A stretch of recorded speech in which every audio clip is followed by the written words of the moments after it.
എല്ലാവരും ഒരേ സ്വരത്തിൽ എന്ന് പറഞ്ഞ രാക്ഷസന്റെ 2 റീമേക്കുകളെ പറ്റിയാണ് നമ്മൾ പറയാൻ പോകുന്നത്. അപ്പൊ തുടങ്ങാല്ലേ? मेरा नाम हरि है, लोग मुझे हरि अन्ना कहते हैं.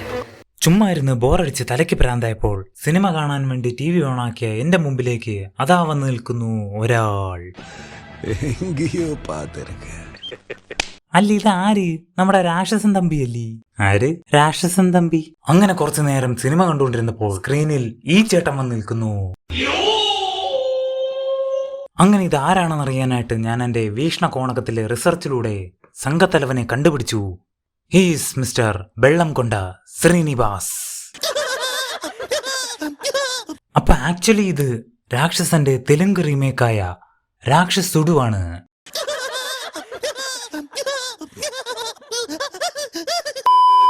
സാധാരണ ഒരു സിനിമ മറ്റൊരു ഭാഷയിലേക്ക് റീമേക്ക് ചെയ്യുമ്പോൾ എന്തെങ്കിലുമൊക്കെ മാറ്റങ്ങൾ വരുത്തുന്നത് പതിവാണ്.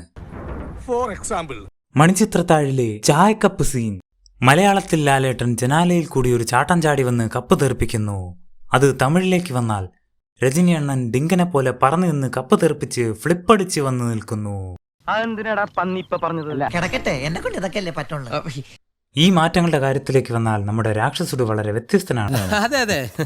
രാക്ഷസനിലെ അതേ scenes control C control V, control C control V, control C control V, control C control V, control C control V, control C control V.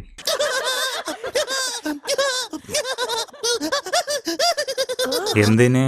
നമ്മുടെ രാക്ഷസനിലെ ഫ്ലാഷ് ബാക്ക് അടക്കം സെയിം.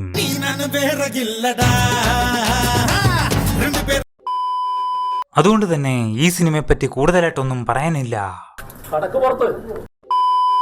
ഇനി പറയാൻ പോകുന്ന ആളാണ് ഈ വീഡിയോയിൽ ഏറ്റവും പ്രധാനപ്പെട്ടയാൾ. A film from the most celebrated contemporary remake of Indian cinema, also called,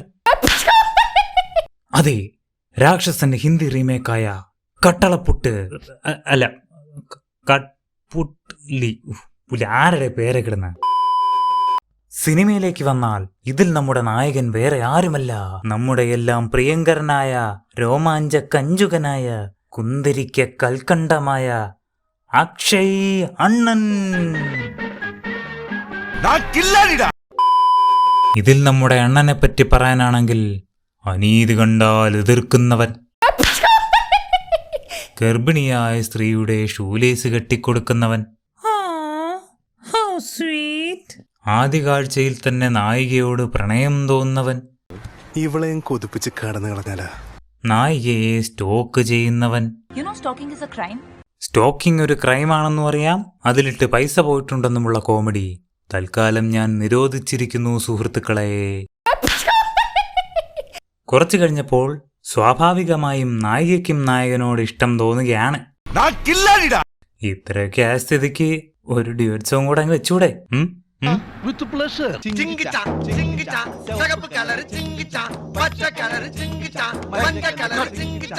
guys, സത്യമായിട്ട് ഞാൻ പറയുക, ഇത് ഞാൻ വേറെ ഏതെങ്കിലും സിനിമയിൽ ചുരണ്ടി എടുത്ത് വെച്ചതല്ല.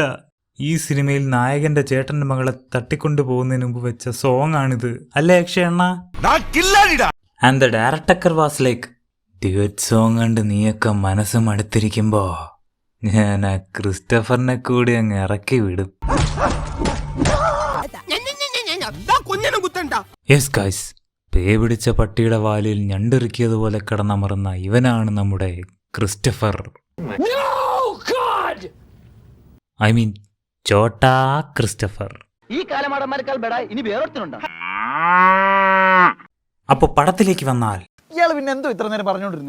അത് പിന്നെ ക്യാരക്ടർ ഇൻട്രൊഡക്ഷൻ. അപ്പോൾ പടം തുടങ്ങുമ്പോൾ ഹിമാചൽ പ്രദേശിലെ കോടമഞ്ഞുകൾ നിറഞ്ഞ മലനിരകളിലെ റോഡിലൂടെ നടന്നു വരുന്ന 2 മ്യാമന്മാരെ കാണിച്ചുകൊണ്ടാണ്. അവരിലൊരാളുടെ പട്ടി പെട്ടെന്ന് തുടലും പൊട്ടിച്ചോടുകയും ഓടി ഓടി ആ പട്ടി നേരെ ആ ഒരു ബെഞ്ചിനടുത്തെത്തുകയും ചെയ്യുന്നു. കട്ട്, ആരാ ഫ്രെയിമിൽ കയറിയിരിക്കുന്നേ? പിടിച്ചു മാറ്റിക്കേ. സാർ, അത് നമ്മുടെ ശവമാണ്. യെസ് ഗൈസ്, അതാണ് ശവം നമ്പർ 1.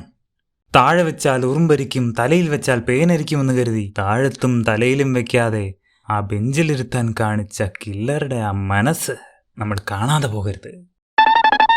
അത് കഴിഞ്ഞാൽ സിനിമയുടെ ടൈറ്റിൽ ഇൻട്രോ, ടൈറ്റിൽ ഇൻട്രോ കഴിഞ്ഞാൽ പിന്നെ നമ്മുടെ അക്ഷയ് അണ്ണന്റെ ഇൻട്രോ. ഫിലിം മേക്കർ ആകണമെന്ന് ആഗ്രഹിച്ച് പോലീസ് ആവേണ്ടി വന്ന വെറുമൊരു സാധാരണക്കാരനല്ലവൻ. He's Arjun Sethi IPS. സ്വന്തമായിട്ട് 2 ഡിപ്ലോമകൾ, ആർട്സിൽ നമ്പർ 1. കണ്ണിൽ കർപ്പൂര ദീപമോ ശ്രീവല്ലി വാക്കിൽ കല്യാണി രാഗമോ, ട്രെയിനിങ്ങിൽ ഫസ്റ്റ്. പുള്ളിയുടെ ആ ഒരു ശുഷ്കാന്തി കണ്ടോ മല്ലയ്യ? വൃത്തി കിട്ടവനെ, നീ എന്തിനാണ് അവന്റെ സുസ്കാന്തി നോക്കുന്നത്? അയ്യോ, പിന്നെ എല്ലാം രാക്ഷസനെ പോലെ.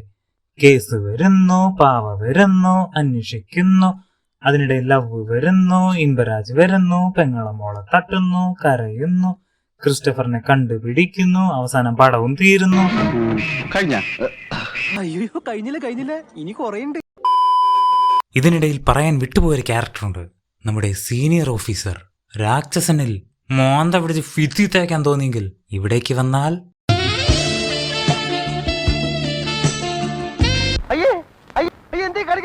ആക്ച്വലി ഇവർക്കിതിൽ വലിയ റോളൊന്നുമില്ല. ആദ്യം കുറച്ച് വയലന്റ് ആവും, പിന്നെ അക്ഷയ് അണ്ണന്റെ കൂടെ കൂടി സൈലന്റ് ആവും, അപ്പോഴേക്കും പടത്തിന്റെ ടേലന്റും ആവും.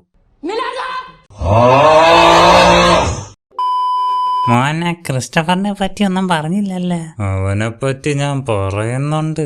ഏതോ നാടക കമ്പനിയിൽ നിന്ന് വാടകയ്ക്കെടുത്ത വിഗും വെച്ച് ഉത്സവപ്പറമ്പിൽ നിന്ന് കിട്ടുന്ന ഒരു കണ്ണാടിയും വെച്ചുകൊണ്ട് നിൽക്കുന്ന ഇവനാണ് നമ്മുടെ ബഡാ ക്രിസ്റ്റഫർ. അതും ഇവൻ ക്രിസ്റ്റഫർ ആണെന്ന് റിവീലാവുന്ന ഒരു സീനുണ്ട്. യാ മോനെ, അങ്ങ് ക്ലൈമാക്സ് നടക്കുന്ന സ്ഥലത്ത് അക്ഷയ് അണ്ണനും ഇവനും കൂടി അടി കൂടുമ്പോൾ അവന്റെ തലയിലിരിക്കുന്ന വിഗ് തെറിച്ചു പോകുന്നു. എന്റെ പൊന്നേ, സഹിക്കാനൊക്കുന്നില്ല. പിന്നെ നമ്മുടെ ക്രിസ്റ്റഫർ അവിടെ നിന്ന് കൊണകൊണ കൊണകൊണ കൊണകൊണ കൊണകൊണ കൊണകൊണ കൊണകൊണ കുണുകുണു കുണുകുണുകൊണല്ല ലാലേട്ട, കൊണകൊണ കൊണകൊണ. ഏതോ കോളേജ് പ്രൊഫസറിനെ പോലെ ക്ലാസ് എടുക്കുന്ന നമ്മുടെ ക്രിസ്റ്റഫർ. मैंने ही मारा था इन सब लड़कियों को, और ये सब शुरू हुआ था 12 साल पहले. സോറി, പുള്ളി ക്ലാസ് എടുത്തതല്ല, പുള്ളിയുടെ കഥ വിവരിച്ചതാണ്. കുട്ടികളെ, എന്റെ പേര് ക്രിസ്റ്റഫർ. ഞാൻ ഒരാളെ കൊന്നു. ഞാനൊരു സൈക്കോ. ഈ കഥ കേട്ട് ഉറങ്ങിപ്പോയ നമ്മുടെ അക്ഷയ് അണ്ണൻ പെട്ടെന്ന് ചാടി എണീറ്റ് ഒരു കത്തിയെടുത്ത് ക്രിസ്റ്റഫറിനെ ഒരൊറ്റ കുത്ത്. Bye bye Tata. So video ഇഷ്ടപ്പെട്ടാൽ പ്ലീസ് സബ്സ്ക്രൈബ്. ഇല്ലെങ്കിൽ ക്രിസ്റ്റഫർ വന്ന് നിങ്ങളുടെ കണ്ണി കുത്തിത്തരും. ഇല്ലെങ്കിൽ ക്രിസ്റ്റഫർ വന്ന് നിങ്ങളുടെ കണ്ണി